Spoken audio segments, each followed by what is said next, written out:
The clock's incessant ticking mocked me as I scrubbed the kitchen floor, my knees aching against the cold tiles.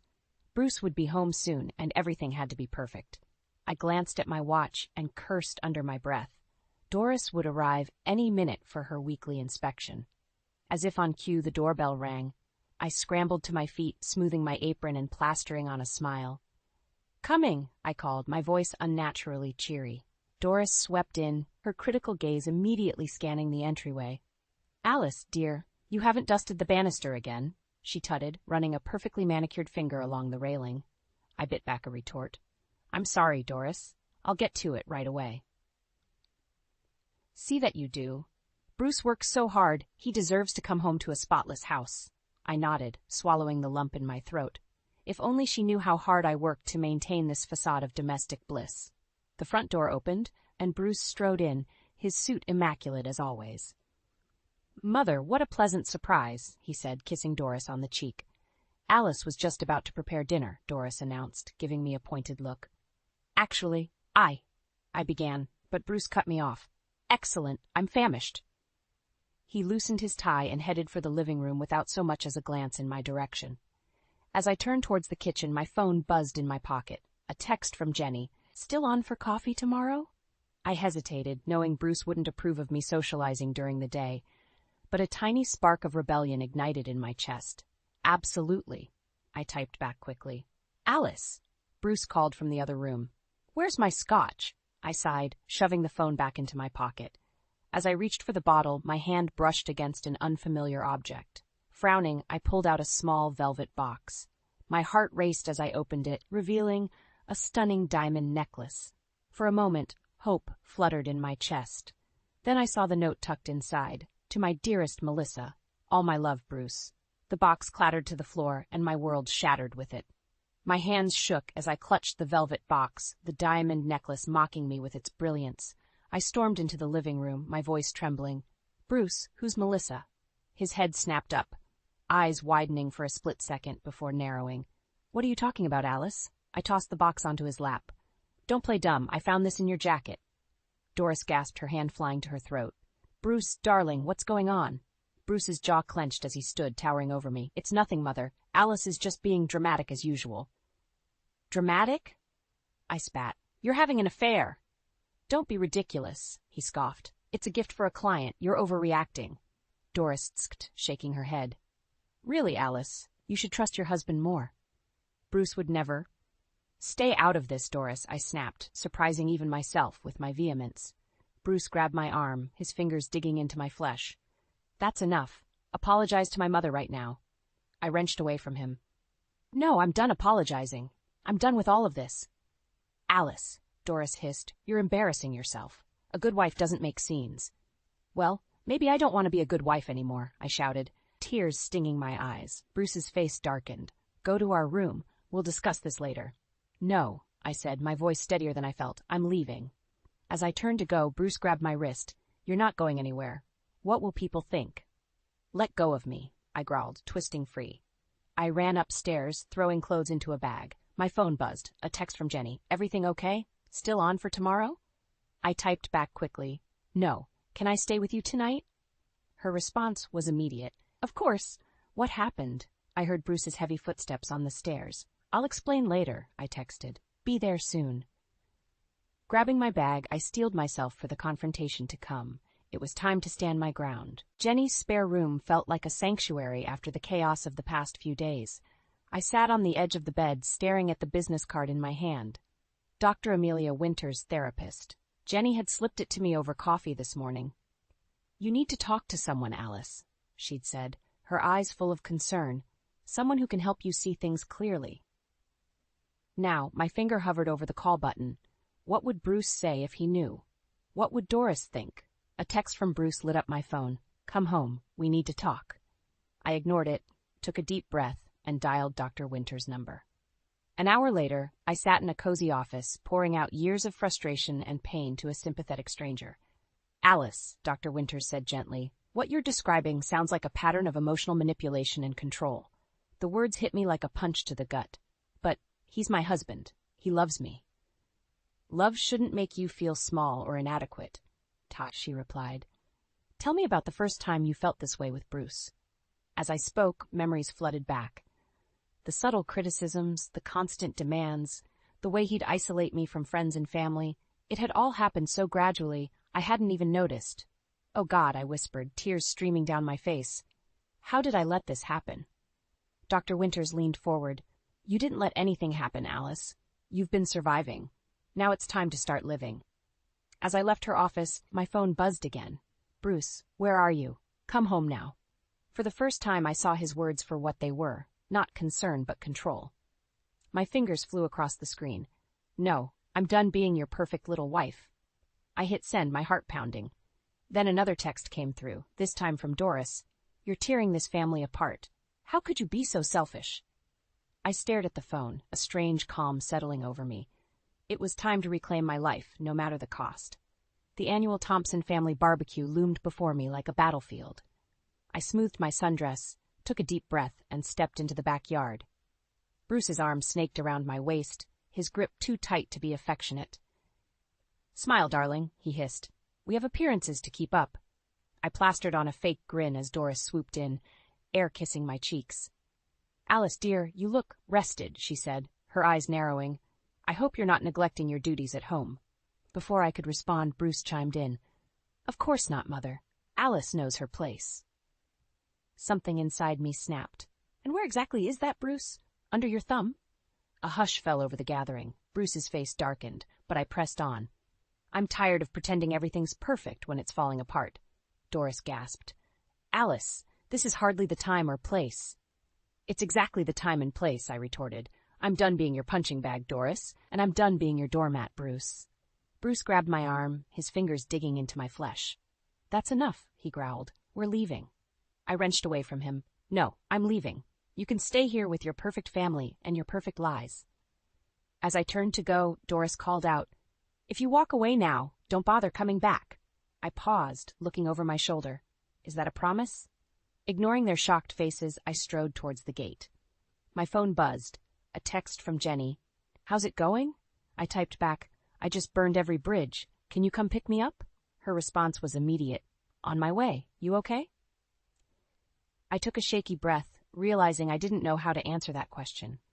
Was I okay? I had just publicly defied my husband and mother-in-law, potentially destroying my marriage and my place in this family.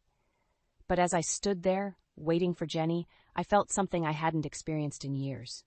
Freedom. The weight of expectations and criticism lifted from my shoulders, replaced by a terrifying yet exhilarating sense of possibility. I looked back at the house one last time, then turned away. It was time to start writing my own story. I'd been staying at Jenny's for a week when Bruce finally tracked me down. He cornered me outside the grocery store, his eyes blazing with a mix of anger and desperation. Alice, this has gone on long enough, he said, gripping my arm. It's time to come home. I wrenched away from him. Let go of me, Bruce. I'm not coming back. His face darkened. You don't have a choice. What will you do without me? You have nothing. I have myself, I shot back, and that's more than enough. Bruce's laugh was cold. Really? And how will you support yourself? You haven't worked in years. I faltered for a moment, realizing the truth in his words. But then I straightened my spine. I'll figure it out. I'm not helpless, Bruce, no matter how much you want me to be. His expression shifted, a calculating look replacing the anger. Fine, if that's how you want to play it, I'll give you what you want, a divorce. The word hung in the air between us, heavy with finality. I should have felt relieved, but instead a wave of panic washed over me.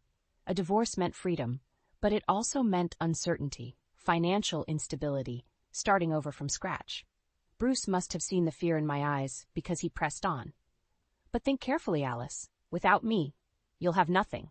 No home, no money, no future. Is that really what you want? I opened my mouth to respond, but no words came out. Bruce nodded, satisfied. I'll have my lawyer draw up the papers. You have until Friday to come to your senses and come home. After that, well, he shrugged, leaving the threat unspoken. As he walked away, I leaned against my car, my legs shaking. The groceries lay forgotten at my feet as I pulled out my phone with trembling hands. I needed to call Jenny, my therapist, anyone who could help me figure out what to do next. But as I stared at the screen, a new thought emerged. Maybe I didn't need anyone else to tell me what to do. Maybe For the first time in years, I needed to trust myself. My hands trembled as I stared at the stack of papers on the kitchen table. Divorce papers. Bruce's ultimatum echoed in my mind. Come home or face the consequences. I took a deep breath, steadying myself. The doorbell rang, startling me. I opened it to find Bruce, his lawyer hovering behind him like a vulture. "Well?" Bruce demanded. "Have you come to your senses?" I stepped back, allowing them in. Bruce's eyes darted to the unsigned papers, a smirk playing on his lips. "I knew you'd see reason," he said, reaching for a pen. "Wait," I said, my voice stronger than I felt. "I have some questions first." Bruce's lawyer cleared his throat. "Mrs. Thompson, I advise you to seek your own legal counsel before." "She doesn't need that," Bruce interrupted. "Do you, Alice?" I met his gaze, unflinching. "Actually, I do. And I have." The smirk vanished from Bruce's face. "What?" I pulled out a chair, gesturing for them to sit. "I've had these papers reviewed. Did you really think I wouldn't notice the hidden clauses? The way you've tried to leave me with nothing?" Bruce's face reddened. "Now, Alice, be reasonable." "I am being reasonable," I cut him off. "For the first time in years." I picked up a pen, my heart pounding. "I'll sign these papers, Bruce, but on my terms, not yours." "You can't do that," he sputtered. "I can, I will." I turned to his lawyer. "I believe you'll find my counteroffer fair. If not, well, I'm sure the judge would be very interested in Bruce's creative accounting practices." Bruce lunged forward, grabbing my arm. "You wouldn't dare." I wrenched free, adrenaline coursing through me. "Try me." For a moment, silence hung heavy in the room. Then, with a shaking hand, I signed my name. Bruce stared at me, disbelief etched on his face. "What have you done?" I stood, suddenly feeling taller than I had in years. "I've freed myself." As they left, shell-shocked and defeated, I sank into a chair. My phone buzzed. A text from my mother. "Clara, how did it go?" I typed back, "It's done. Can I stay with you for a while?" Her response was immediate.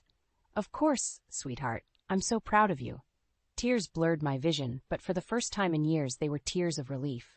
The hardest part was over. Now the real journey could begin. The cursor blinked on my laptop screen, taunting me. I'd been staring at my resume for hours, trying to fill the gaping hole left by years of being Bruce's perfect wife. My mother's voice floated in from the kitchen. "Alice, honey, don't push yourself too hard." I sighed, closing the laptop. Clara had been nothing but supportive since I moved in, but I could sense her worry. I needed to prove I could stand on my own feet. My phone buzzed. A text from Jenny. "Got you an interview. Tomorrow, 2 p.m. Small business needs a consultant. You've got this."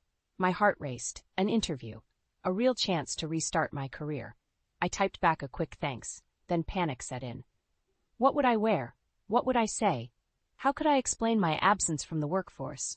As if on cue, the doorbell rang. I opened it to find Doris, her face a mask of disapproval. "Alice," she said, pushing past me, "this nonsense has gone on long enough. It's time you came to your senses and went back to Bruce."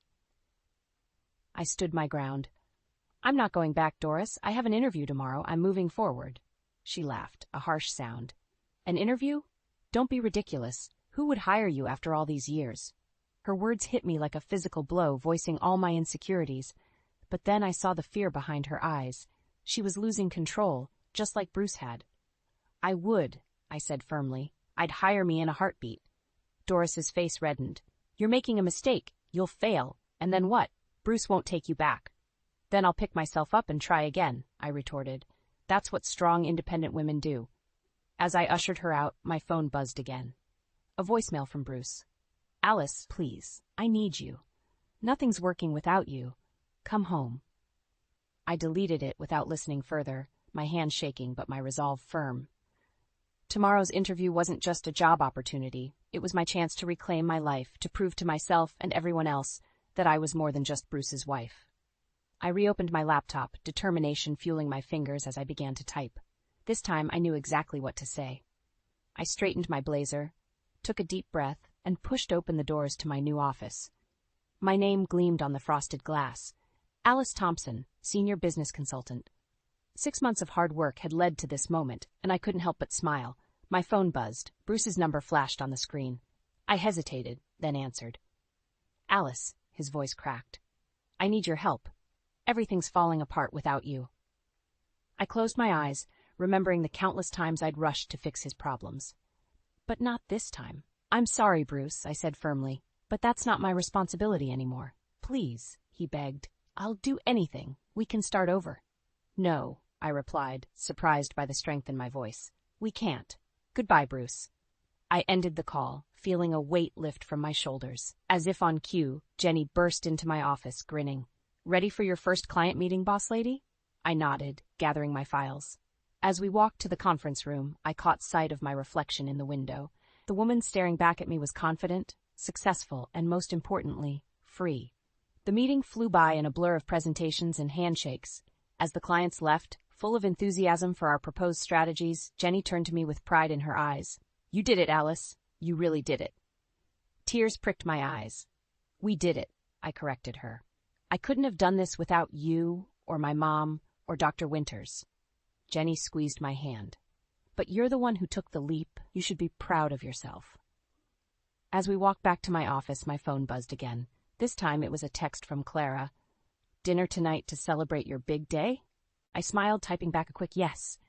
Then I paused, looking around at my new life, the life I had built for myself. For years I had been Bruce's wife, Doris's daughter-in-law, always defined by my relationship to others. But now, standing in my own office, with my name on the door and a future full of possibilities, I was finally truly just Alice.